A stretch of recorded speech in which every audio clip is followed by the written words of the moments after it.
Ayun na siya guys, so happy Sunday sa inyo. In order to using Gally or any other photo viewing app na hindi naman talaga reliable and medyo maraming ads minsan, and syempre minsan nagka-error or nagkakaroon ng problem sa pic nyo. So ito, I'm sure needed to mag-error sa inyo. And syempre dito sa ating image viewer 2025 na ginawa sa HTML, CSS, and JavaScript is maganda to ang kalalabasan. And ito dito, kasi maganda dito is meron tayong file reader input, and then syempre mariread yung ating file directly kahit hindi siya nakasave doon sa mismong directory ng program kung saan nakasave.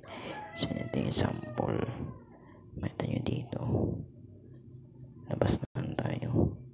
So yan, sample tayo dito sa pictures, and then Facebook. Ito, preview natin yung picture ni Ashley. So yan, HD yan guys, pwede yung zoom in, zoom out. Yan, medyo papakit lang yung pics minsan pag zoom out, zoom in siya, pero maganda yan guys. So ayan, pwede yung zoom in, zoom out. Ayan, so maganda yan guys na image viewer 2025. Actually dito siya nakasave, dito nakasave sa download folder yung program, pero kahit sa labas ng directory is ma-view siya. So ito, example pa tayo ng isa. Ayan, makita nyo dito naman sa screenshot, sample tayo ng isang screenshot. Ayan